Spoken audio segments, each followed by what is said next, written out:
আসসালামু আলাইকুম আরহামতুল্লাহি আবরাকা। সুপ্রিয় শিক্ষার্থী, সবাইকে আন্তরিক অভিনন্দন এবং শুভেচ্ছা। যারা CMU certificate in medical ultrasound কোর্সটিতে ভর্তি হয়েছেন সবাইকে আন্তরিক অভিনন্দন, এবং আমরা আজকে ক্লাস শুরু করতে চলেছি। তো গত ক্লাসে আমরা আপনাদেরকে যে বিষয়টি পড়িয়েছি সে বিষয়টি হলো বেসিক টু আলট্রাসোনোগ্রাম। আমরা আজকে শিখব আলট্রাসোনোগ্রাম মেশিন সম্পর্কে বিভিন্ন ধারণা নেব, আলট্রাসোনোগ্রাফিক কিছু টার্মোলজি সেগুলো সম্পর্কে ধারণা নেব, ইকোজেনিসিটি ইত্যাদি সম্পর্কে আমরা আজকে পড়াবো।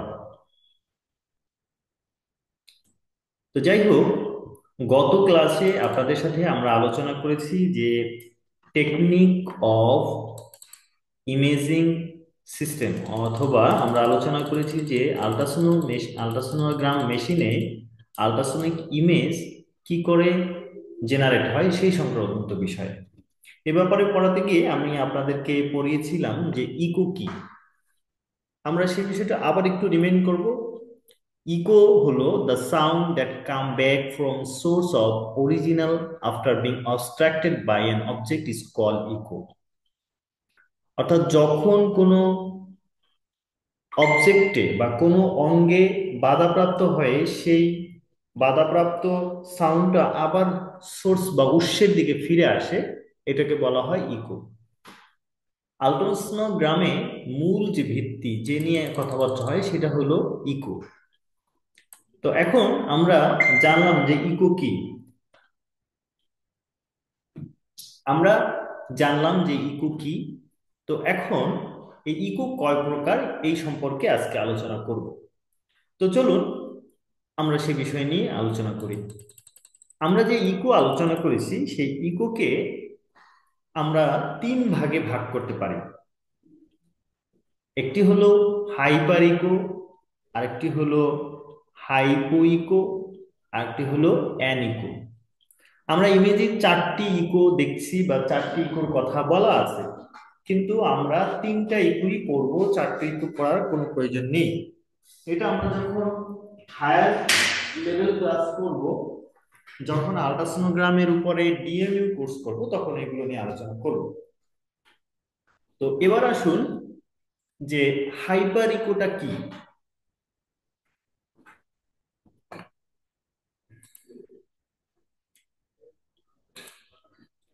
আমরা সব সময় দেখে থাকি, আপনারা হাইপার টেনশন জেনে আসছেন। তো হাইপার মানে হলো বেশি বা উচ্চ। তো এখানে হাইপার ইকো মানে হলো বেশি ইকো। ইকো মানে হলো ব্রাইটনেস। আল্ট্রাসোনোগ্রাফিক ইমেজের ব্রাইটনেস কত, যেই ইমেজের ব্রাইটনেস যত বেশি, সেটাকে তুলনামূলক বেশি যেখানে ব্রাইটনেস রয়েছে সেটাকে বলা হয় হাইপার ইকো।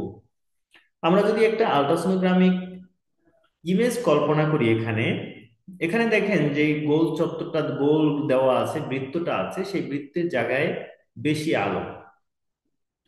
এবার আসি আমরা হাইপো ইকো, মানে হাইপার ইকোর চেয়ে একটু কম এবং অ্যান ইকোর চেয়ে বেশি।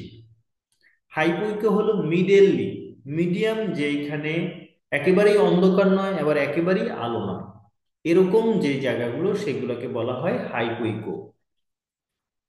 তো অ্যান ইকো, অ্যান মানে এখানে হলো না বা no. No echo that means যে সকল অঙ্গ প্রত্যঙ্গে প্রচুর পরিমাণে ফ্লুইড ফিল থাকে, সেই অঙ্গ প্রত্যঙ্গগুলোকে যখন সাউন্ড আল্ট্রাসাউন্ডিক ইমেজ তৈরি হয় তখন এই অঙ্গ প্রত্যঙ্গগুলোতে একেবারে ডার্ক দেখায়। এই ডার্ক অঞ্চলগুলোকে বলা হয় anechoic or no echo. তাহলে আমরা শিখলাম এই যে ইকো, ইকোর যে ইমেজের ইমেজিং রয়েছে, আমরা আল্ট্রাসোনোগ্রামে যে ছবিগুলো দেখতে পাই এটাকে বলা হয় ইমাজিং। এই ইমাজিং গুলোকে বলা হয় ইকোজেনিসিটি। অর্থাৎ আমাদের আল্ট্রাসোনোগ্রামে ছবিগুলো কিরকম দেখা যায়, এই যে ক্যারেক্টার, ধরন, আকৃতি, প্রকৃতি, এগুলোকে বলা হয় ইকোজেনিসিটি। তো ইকোজেনিসিটি হলো তিন প্রকার, বা ইকো তিন প্রকার: হাইপার ইকো, যেখানে তুলনামূলকভাবে বেশি ব্রাইটনেস রয়েছে সেটা হলো হাইপার ইকো, এবং যেখানে তুলনামূলকভাবে কম বা মিডিয়াম ইকো রয়েছে সেটা হলো হাইপো ইকো, এবং যেখানে কোনো ইকো নেই, দ্যাট মিন্স যে যেখানে শুধু ডার্ক দেখায় সেইটাকে বলা হয় অ্যানিকো। তো ইকো সম্পর্কে আমাদের আলোচনা এখানেই এই পর্যন্তই। তো আমরা এখন আর একটু ডিপে যাব। তো এখন কথা হলো,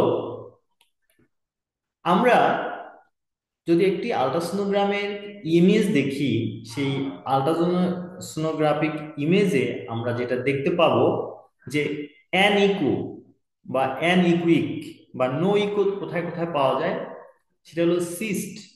যদি আমাদের শরীরের কোনো অঙ্গ প্রত্যঙ্গে সিস্ট থাকে, সেটা আলট্রাসোনোগ্রাফিক মেশিনে ধরা পড়ে, সেই জায়গাগুলো নো ইকো থাকবে, অর্থাৎ ব্ল্যাক দেখাবে। Gallbladder, urinary bladder, blood vessel, এগুলো সাধারণত ইকো দেখায়। নিউপ্লাজম গুলো সাধারণত হাইপার ইকো দেখায়, হাইপোইকুইক দেখায়। এবং লাইপোমা এবং স্টোন, লাইপোমা এবং স্টোন এগুলো সাধারণত হাইপার ইকো দেখায়। এখন কথা হলো, স্টোনের আবার অ্যাকোস্টিক শ্যাডো রয়েছে, হাইপার অ্যাকোস্টিক শ্যাডো, এটা নিয়ে আমরা পরে আলোচনা করব, এই পর্যন্ত জেনে রাখেন। তাহলে অ্যানুকো পাওয়া যায় সিস্ট, গল ব্লাডার, ভেসেলস এবং urinary bladder. Gall bladder, cyst, urinary bladder, vessels. Hypoechoic হলো নিউপ্লাজম, লাইপোমা এবং স্টোন, এগুলো হলো হাইপার ইকুইক, মানে বেশি ইকো দেখা যায়। তো যাই হোক, তাহলে আমরা শিখলাম ইকো তিন প্রকার, এবং এই তিন প্রকার ইকোর মধ্যে কোন অঙ্গে কিরকম ইকো হয় সেই সম্পর্কে ধারণা নিলাম। এখন আমরা আরেকটু ভিতরে যাব, ডিপে চলে যাব।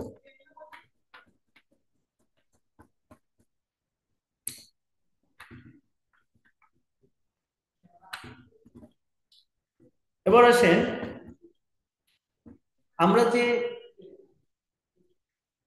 ইমাজিং সিস্টেমটাকে আমরা দেখি, এই সিস্টেমটা the ability of an image system to different between structure and display them as a separate, we may define the quality of the ultrasound imaging. Ultrasound ইমেজের কোয়ালিটি কি, সেই কোয়ালিটি ডিপেন্ড করে কিছু রেজলিউশনের উপরে। সেই রেজলিউশনগুলো আল্ট্রাসাউন্ডের ভাষায় তিন প্রকার: অ্যাক্সিয়াল রেজলিউশন, ল্যাটারাল রেজলিউশন এবং টেম্পোরাল রেজলিউশন। ইলেভেশন ইলেভেশনাল রেজলিউশন, এটা আমরা চারটা নিতে পারি, কিন্তু বেশিরভাগ ক্ষেত্রে আমরা এই তিনটি বেশি ব্যবহার করি: অ্যাক্সিয়াল রেজলিউশন, ল্যাটারাল রেজলিউশন এবং টেম্পোরাল রেজলিউশন। এবার আমরা আসবো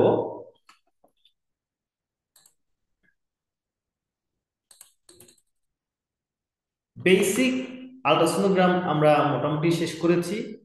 এখন আমরা আসব যে আল্ট্রাসোনোগ্রামে আমাদের যে বডি যে পার্ট গুলো রয়েছে, বিশেষ করে আমার অ্যাবডোমিনাল আল্ট্রাসোনোগ্রাম।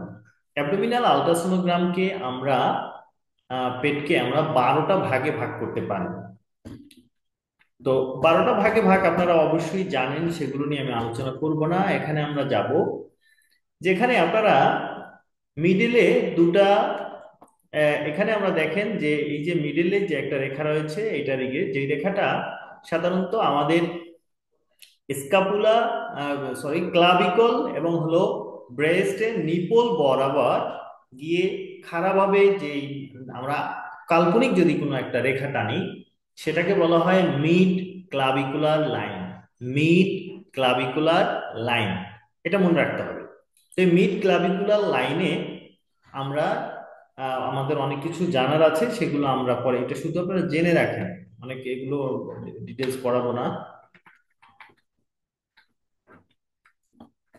তো আলট্রাসোনোগ্রাফিক অ্যাবডোমিনাল আলট্রাসোনোগ্রামে আলট্রাসোনোগ্রাম করতে গেলে সবচেয়ে বেশি যে ইম্পর্টেন্ট যেটা, সেটা হলো অ্যাবডোমিনাল আলট্রাসোনোগ্রামে লিভার স্ক্যানিং। লিভার স্ক্যানিংটা মানে আলট্রাসোনোগ্রামে সবচেয়ে গুরুত্বপূর্ণ, সহজ এবং প্রাথমিক ধাপের যে আলট্রাসোনোগ্রাম করা হয় সেটা হলো লিভার আলট্রাসোনোগ্রাম। যখন একজন স্টুডেন্ট আল্ট্রাসোনোগ্রাম শিখতে যায়, প্র্যাকটিক্যাল করতে যায়, তখন সর্বপ্রথম আমরা লিভারকে স্ক্যানিং করার জন্য বলি, এই কারণে যে লিভার স্ক্যানিং করা খুব সহজ এবং আহ, দেখতে এবং এটাকে আইডেন্টিফাই করা খুব সহজ। তাহলে আমরা লিভারের অ্যানাটমি সম্পর্কে একটু জানবো, যে লিভার কোথায় থাকে এবং কিভাবে এটাকে স্ক্যানিং করতে হবে সেটা।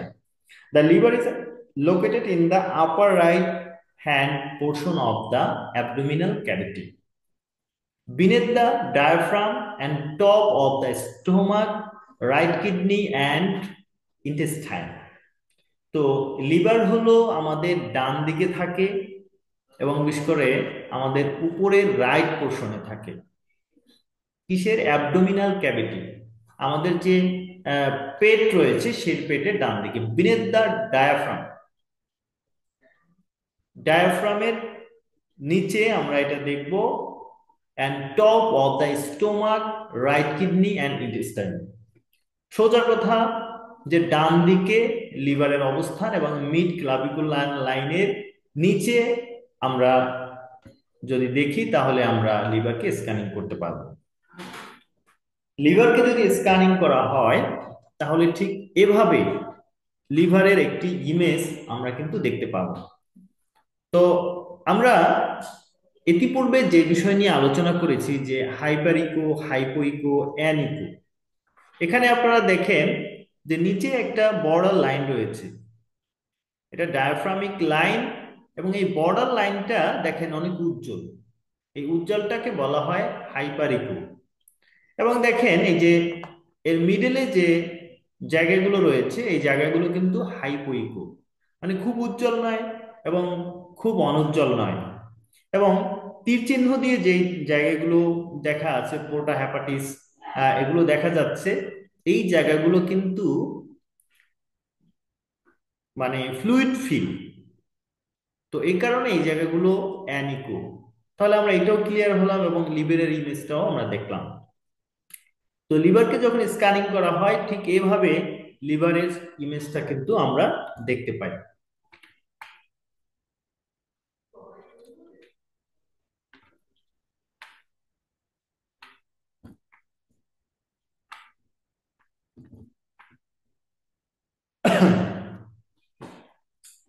আচ্ছা, আরেকটি বিষয় আমি এখানে আপনাদের মিড ক্লাভিকুলার লাইন বললাম, এবং আহ, আপনাদের যেই দুটো বিষয় খুব গুরুত্বের সহিত জানতে হবে, সেটা হলো mid clavicular line, coastal margin. এই দুটো জিনিস যদি আপনারা জানেন তাহলে আমরা অ্যাবডোমিনাল আল্ট্রাসোনোগ্রামে, বিশেষ করে liver scanning A, right side mid clavicular coastal margin, under the coastal margin, অর্থাৎ আমাদের বডিতে যে রিব গুলো রয়েছে সেই রিবগুলোর ঠিক নিচে আমরা যদি চাপ দিয়ে ধরে রাখি তখন আমরা এই লিভারকে স্ক্যানিং করতে পারবো। আচ্ছা, লিভারের টেকনিকটা আমরা শিখবো, কিভাবে টেকনিক করা যায়। এটা আপনাদের একটা কোশ্চেন আসতে পারে, visualization of liver, how to visualize the liver, এই কোশ্চেনটা আপনাদের আসতে পারে পরীক্ষায়। তো এখানে প্রিপারেশন কি, আমরা যখন লিভারকে ভিজুয়ালাইজ করব তখন আমরা পেশেন্টকে 8 থেকে 10 ঘন্টা ফাস্টিং করতে বলবো, এবং 3.5 থেকে 5.5 হার্টস প্রোব, অর্থাৎ কার্ভেলাইনার প্রোবটাকে আমরা বেছে নেব। এখন কথা হলো, কেন আমরা 8 থেকে 10 ঘন্টা রুগীকে না খেয়ে থাকতে বলবো? কারণ আপনারা জানেন যে লিভারের মধ্যে স্ক্যানিং করতে গেলে আমরা গল ব্লাডারকে স্ক্যানিং করতে হবে, বিশেষত কখনো কখনো শুধুমাত্র গল ব্লাডারকে ভিজুয়ালাইজ করাটাই জরুরি হয়ে যায়। কারণ কি, গল ব্লাডারে যে সমস্যাগুলো হয় তার মধ্যে অন্যতম হলো কোলিলিথিয়াসিস, অর্থাৎ গোয়াল স্টোন, লিভারে বা পিত্ত পাথরি। তো এই পিত্ত পাথরিকে যদি আপনি ভিজুয়ালাইজ করতে চান তাহলে অবশ্যই রোগীকে খালি পেটে আল্ট্রাসোনোগ্রাম করতে হবে। এই কারণে, কারণ খাবারের পরপরই আমাদের লিভারের থেকে, অর্থাৎ পিত্ত থেকে পিত্তরস বাইল নিঃসৃত হয় এবং এটা খালি হয়ে যায়, এবং সেক্ষেত্রে দেখা একটু অসুবিধা হয়ে যায়। আর যদি ফ্লুইড ফিল থাকে অর্থাৎ বাইল থাকে, তাহলে কিন্তু আমরা এটা দেখা দেখা সহজ হয়ে যাবে। তো সুতরাং আমরা এইচবিএস অর্থাৎ হ্যাপাটো বিলিয়ারি সিস্টেম, এইচবিএস বা হ্যাপাটো বিলিয়ারি সিস্টেমকে যখন আমরা স্ক্যানিং করব, তখন রোগীকে অবশ্যই 8 থেকে 10 ঘন্টা কিংবা 5 থেকে 7 ঘন্টা ফাস্টিং করতে বলবো। Technique. We have to place probe below and parallel to the right subcostal region. আমরা সাবকোস্টাল রিজনে প্যারালালি এই প্রোবটাকে ধরবো by tilting the probe. Tilting মানে হলো এই প্রোবকে ডান থেকে বামে নেওয়া। Probe and downward, we would ask the patient to take breath and hold it. অর্থাৎ রোগীকে আমরা বলবো যে আপনি শ্বাস করেন এবং শ্বাসটা ধরে রাখেন। ধরে রাখতে বলবো কেন? কারণ আমরা যখন ধরে রাখবো শ্বাসটা, তখন এটা কি আমাদের লিভারটা উপরের দিকে চলে আসবে এবং এটা ভিজুয়ালাইজিং সহজ হয়ে যাবে। নাও we could tilt, move and throw to the get maximum image of the liver when it would visualize। অর্থাৎ আমরা যখন এই ইমেজটা পাবো, তখন আমরা কি করব, এটাকে ভিজুয়ালাইজিং হলেই আবার এটাকে ফ্রিজ করে দেব। এভাবে করেই আমরা কিন্তু লিভারকে স্ক্যানিং করতে পারবো। যাই হোক, আমরা এই পর্যন্তই যাব এবং এরপরে আমরা আপনাদেরকে কিছু বিষয় নিয়ে আলোচনা করব, কিছু কোয়েশ্চেন টেকনিক, গাইনি এবং অবস্ট্রাকটিভের কিছু কোয়েশ্চেন আমি আপনাদেরকে নিয়ে আলোচনা করব এবং এটা আপনারা শিখে নিয়ে আসবেন এবং আমরা সেগুলো আলোচনাও করব। আর অ্যাবডোমিনাল আল্ট্রাসোনোগ্রামের উপরে আরো একটি ক্লাস আমি করাবো আপনাদেরকে। সুতরাং